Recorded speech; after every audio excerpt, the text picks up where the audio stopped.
மீண்டும் உங்களை நாம் சந்திப்பதிலே மிக்க மகிழ்ச்சி அடைகின்றோம். நான் இலங்கையில் இருந்து பதுளை போதனா வைத்தியசாலையில் இருந்து வைத்தியர் கிருஷான் வேதநாயகம். எங்களுடைய வீட்டிலே வலிப்புடன், அதாவது காய்ச்சலுடன் கூடிய வலிப்பு வருகின்ற பிள்ளைகள் அல்லது காய்ச்சல் இல்லாமலேயே வலிப்பு வருகின்ற பிள்ளைகள், அதை காக்கை வலி அல்லது எபிலெப்சி என்று சொல்லுவோம். அப்படிப்பட்ட பிள்ளைகள் இருந்தால் எப்படிப்பட்ட நடவடிக்கைகளை, எப்படிப்பட்ட முன்னெச்சரிக்கைகளை நாம் எடுக்க வேண்டும் என்பதை பற்றித்தான் நாங்கள் இன்று பார்த்து கொண்டிருக்கின்றோம்.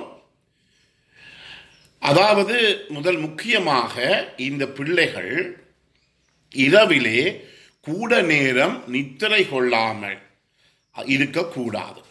உதாரணமாக இரவிலே ஏதாவது ஒரு இசை நிகழ்ச்சி, மியூசிக்கல் ஷோ நடக்கலாம், அல்லது இரவிலே ஏதாவது படங்கள், சினிமா படங்கள் போட்டு காட்டலாம், அல்லது இரவிலே ஏதாவது கோயில் திருவிழாக்கள் இருக்கலாம், ஏதாவது ஒரு திருவிழாக்கள் இருக்கலாம்.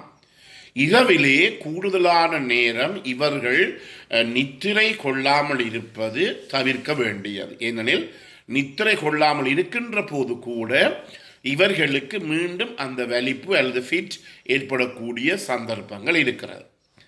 இரண்டாவதாக, வீடுகளிலே தொலைக்காட்சி பெட்டி. உங்களுக்கு தெரியும், இந்த தொலைக்காட்சி பெட்டியிலே எங்களுக்கு அதில் இருந்து ஒளி வருகிறது.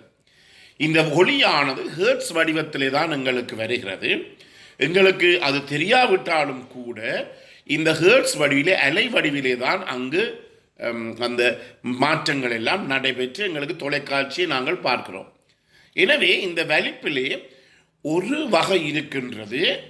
அதாவது இந்த ஒளி காரணமாக, வெளிச்சம் காரணமாக ஏற்படுகின்ற வலிப்பு, ஃபோட்டோ சென்சிட்டிவிட்டி ஃபிட் என்று சொல்லுவோம். எனவே எங்களுடைய பிள்ளைகள் தொலைக்காட்சிக்கு கிட்ட இருந்து பார்க்கின்ற போது, அல்லது கூடுதலான நேரம் தொலைக்காட்சி பார்க்கின்ற போது, அல்லது தொலைக்காட்சி பார்க்கின்ற அறையிலே ஏதாவது ஒரு வெளிச்சம் இல்லாமல் கடும் இருட்டிலே இருந்து, முழு இருட்டிலே இருந்து இந்த பிள்ளைகள் பார்க்கின்ற போது அந்த வெளிச்சங்கள் கண்ணுக்கு ஒரு தூண்டுதலை கொடுத்து அதன் மூலமாக மீண்டும் எங்களுடைய பிள்ளைகளுக்கு இந்த வலிப்பு ஃபிட் வரக்கூடிய சந்தர்ப்பம் இருக்கின்றது. எனவே இவற்றை எல்லாத்தையும் தவிர்த்து கொள்ள வேண்டும். சாதாரணமாக பிள்ளைகளை, பாடசாலைக்கு செல்லுகின்ற பிள்ளைகளை எடுத்துக்கொண்டால் இரவிலே ஒரு மணித்தியாலம் தொலைக்காட்சியை பார்க்கலாம். அதாவது தொலைக்காட்சி பெட்டிக்கும் அவர்களுடைய கதிரைக்கும் இடையிலே கொஞ்சம் இடைவெளி இருக்க வேண்டும். அதே நேரத்தில் கட்டாயமாக ஒரு வெளிச்சம் ஒன்று அந்த தொலைக்காட்சி பார்க்கின்ற அறையினுள்ளே எரிய வேண்டும். அவ்வாறு பார்க்க வேண்டும். அடுத்ததாக, இந்த வலிப்பு வாரவர்கள், அது நான் சொன்னது போல காக்க வலிப்பு, எபிலெப்சி என்று சொல்லுவோம், அல்லது காய்ச்சலுடன் கூடிய வலிப்பு வருபவர்கள் கூடுதலான அளவு விரதம் இருப்பதை தவிர்த்து கொள்ள வேண்டும். என விரதம் இருந்தால் இரத்தத்திலே அவர்களுடைய சீனியினுடைய அளவு, சுகரினுடைய அளவு குறையும். இதன் காரணமாக மீண்டும் அவர்களுக்கு வலிப்பு வரும். எனவேதான் இந்த நோன்பு இருப்பவர்கள், விரதம் இருப்பவர்களுக்கெல்லாம் நாங்கள் சொல்லுகின்ற அறிவுரை என்னவென்றால், அவர்களுக்கு இந்த வலிப்பு நோய் ஏற்படுமாக இருந்தால் தயவு செய்து இயலுமான மற்றும் இவற்றை தவிர்த்து கொள்வது நல்லது. அடுத்ததாக, இவர்கள் நேரத்துக்கு சாப்பிட வேண்டும். எனவே நேரத்துக்கு சாப்பிடாமல் இருக்கின்ற போது கூட, முதலிலே நான் சொன்னது போல, இரத்தத்திலே இந்த சீனியினுடைய அளவு, சுகரினுடைய அளவு குறைந்து அதன் மூலம் கூட வலிப்பு வரக்கூடிய சந்தர்ப்பங்கள் இருக்கின்றது. என்றபடியினாலே நேரத்திற்கு அவர்கள் சாப்பிட வேண்டும்.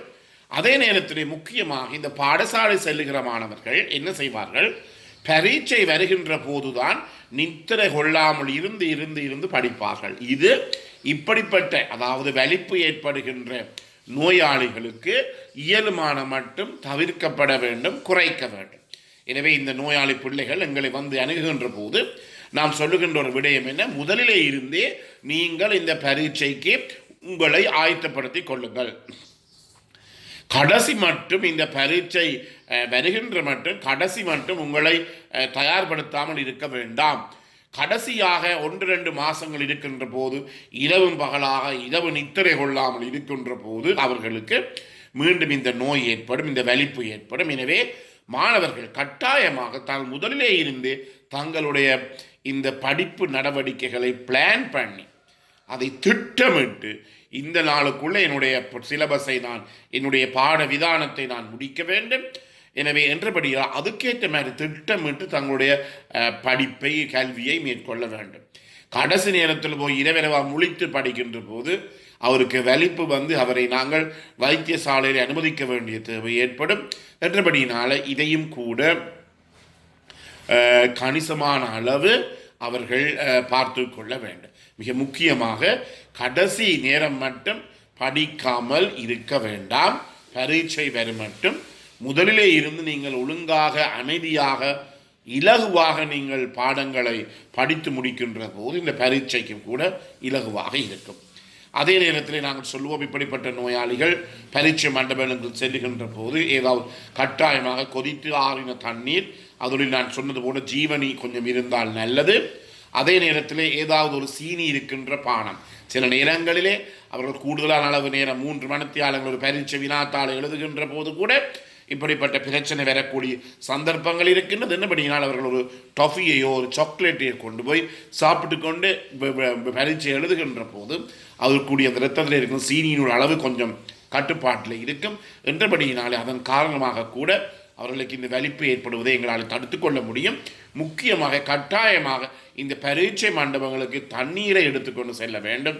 அதில் ஒரு ஜீவனி தண்ணீர், அதில் உப்பும் சீனியும் சேர்த்து இருக்குமாக இருந்தால் உடலுக்கு நல்ல சத்தை கொடுக்கக்கூடிய ஒரு பானமாக அது இருக்கும். என்றபடினாலே கட்டாயமாக இந்த காலங்கள் உங்களுக்கு தெரியும், நாங்கள் முக்கியமாக சொல்லுகின்றோம், இந்த மிகவும் சூடான காலநிலை, வெப்பமான காலநிலை உலகம் முழுவதும் நிலவிக் கொண்டிருக்கின்றது. என்றபடினாலே கட்டாயமாக பரீட்சை மண்டபங்களுக்கு செல்வர்கள் இந்த ஜீவனி தண்ணியை கொண்டு போய் அடிக்கடி குடிக்கின்ற போது அவருக்கு உடலுக்கு தேவையான சத்து கூட கிடைக்கக்கூடியதாக இருக்கும். எனவே இவையெல்லாம் சிறு சிறு விடயங்களாக இருந்தாலும் கூட பெரிய ஒரு விடயமாக போகலாம். அதே நேரத்திலே இந்த பிள்ளைகள் பெரியவர்கள் யாராக இருந்தாலும் மலசல கூடங்கள் டாய்லெட்டுக்கு செல்லுகின்ற போது தயவு செய்து கதவுகளை பூட்ட வேண்டாம். கதவுகளை சாத்தி வையுங்கள், கதவுகளை பூட்ட வேண்டாம். எனவே கூடுதலாக இந்த பெண் பிள்ளைகள் தான் இதில் ஒரு பிரச்சனை இருக்கின்றது. என்ன நடைபெறும் என்றால், சில நேரங்களிலே அவர்கள் குளிக்கின்ற போது அவர்களுக்கு வலிப்பு வந்தால் என்ன செய்ய வேண்டும்? கதவை திறப்பதற்கு ஒருவரும் இல்லை. என்றபடியினாலே கதவை உடைத்து தான் அங்கு உள்ளுக்கு செல்ல வேண்டிய ஒரு நிலைமை ஏற்படும். எனவே இதை தவிர்ப்பதற்காக இயலுமான மட்டும் இந்த நோயாளிகள், நாங்கள் வயசு போனவர்களை கூட சொல்லுவோம், வயசு போனவர்களும் தயவு செய்து இந்த கதவுகளை பூட்ட வேண்டாம், மலசல கூட டாய்லெட் கதவுகளை பூட்ட வேண்டாம் என்று சொல்லி இந்த நோயாளிகளுக்கும் இது பொருத்தமாக இருக்கும். எனவே அடுத்த நிகழ்ச்சிகளிலே இந்த மருந்துகளை பற்றி, நான் வலிப்புக்கு அல்லது எபிலெப்சி கொடுக்கின்ற வலிப்பு மருந்துகளை பற்றி பார்க்கலாம். இந்த நிகழ்ச்சி உங்களுக்கு பிடித்தமாக இருந்தால் இந்த நிகழ்ச்சியை நீங்கள் உங்களுடைய நண்பர்களுக்கு அறிமுகப்படுத்தலாம். அதே நேரத்தில் இந்த நிகழ்ச்சி நீங்கள் லைக் பண்ணலாம், ஷேர் பண்ணலாம். இந்த பெல் சைன் அல்லது மணி சின்னத்தை அமர்த்தி நீங்கள் சப்ஸ்கிரைப் பண்ணலாம். மேலதிக தகவல்னா நேரடியாக தொடர்பு கொள்ளலாம். 0094 777 35 62 45. மீண்டும் சந்திப்போம். நன்றி, வணக்கம்.